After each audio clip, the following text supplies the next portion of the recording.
Allah Maha Besar, luhur dalam kekuasaan, agung mengatasi segala sesuatu. Langit menceritakan kemuliaannya, dan cakrawala memberitakan pekerjaan tangannya. Hari lepas hari, mereka terus menceritakannya, dan malam lepas malam, mereka memberitakannya. Allah menciptakan langit dan bumi. Ia juga membentuk manusia dari debu tanah dan menghembuskan nafas hidup ke dalam hidungnya.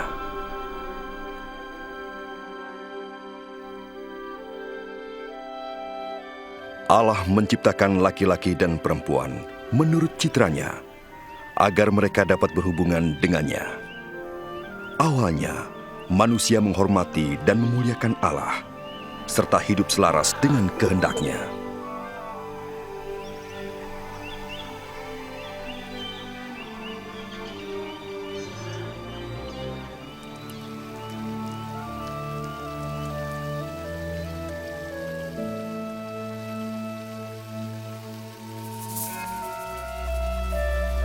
Sampai pada suatu hari, iblis berhasil membujuk perempuan itu makan buah terlarang dan memberikannya juga kepada laki-laki tersebut.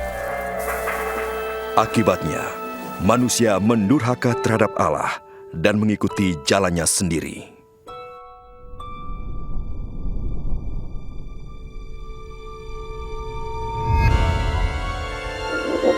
Sebagai upah dosanya, manusia dipisahkan dari Allah dan diusir dari Taman Firdaus.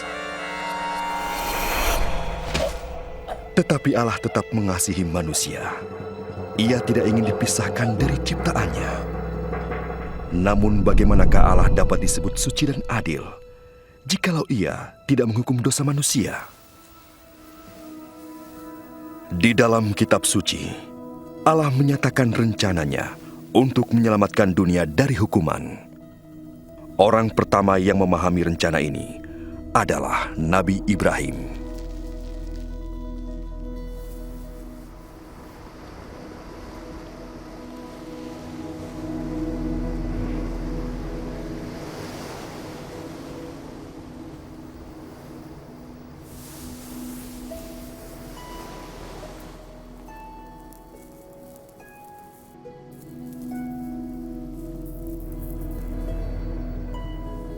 Nabi Ibrahim adalah orang yang benar.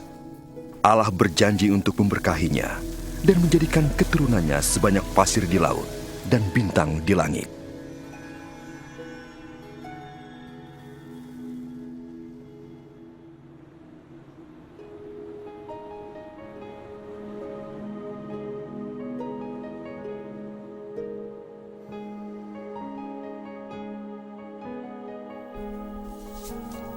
Untuk menguji ketaatannya, Allah meminta Nabi Ibrahim mempersembahkan anaknya sebagai kurban kepada Allah. Nabi Ibrahim beriman kepada Allah dan menaatinya.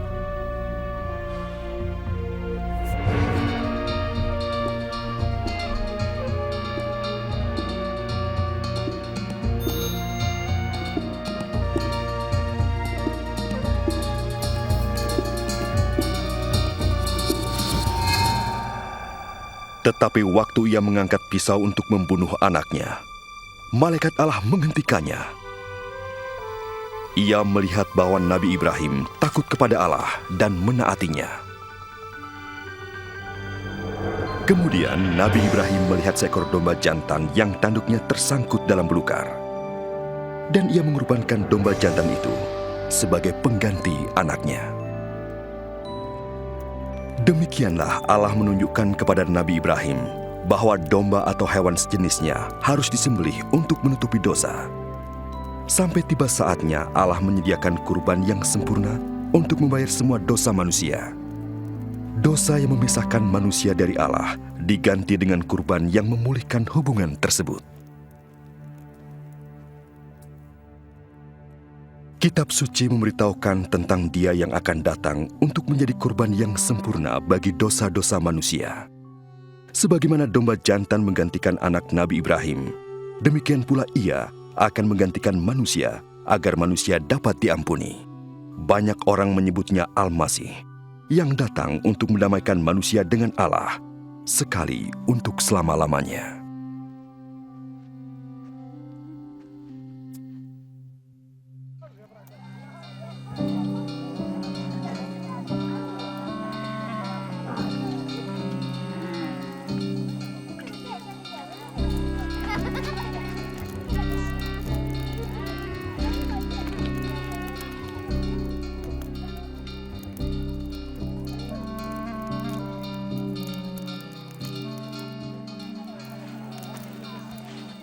Para nabi telah meramalkan secara rinci banyak hal tentang Al-Masih, beratus-ratus tahun sebelum kedatangannya.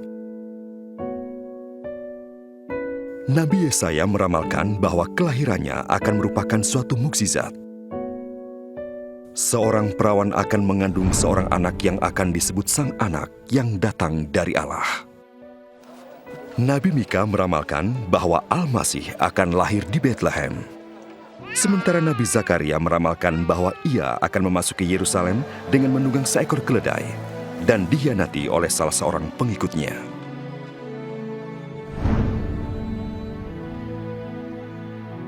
Nabi Yesaya meramalkan apa yang akan dilakukan oleh Al-Masih ketika ia datang. Dia yang dipilih Allah akan menyampaikan kabar baik kepada yang tertindas, membalut hati yang hancur, membebaskan para tawanan, dan mengumumkan tahun rahmat Allah kepada umatnya.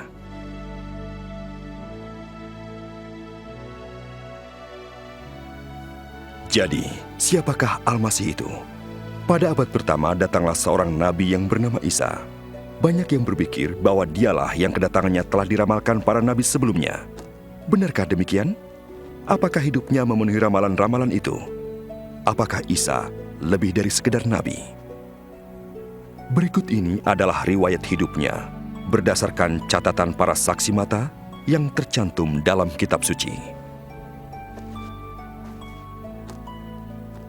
Agar kita dapat mengerti dan menarik manfaat dari kehidupan Isa, maka diri Isa diperankan oleh seorang aktor yang sebenarnya tidak satupun aktor yang layak memerankannya.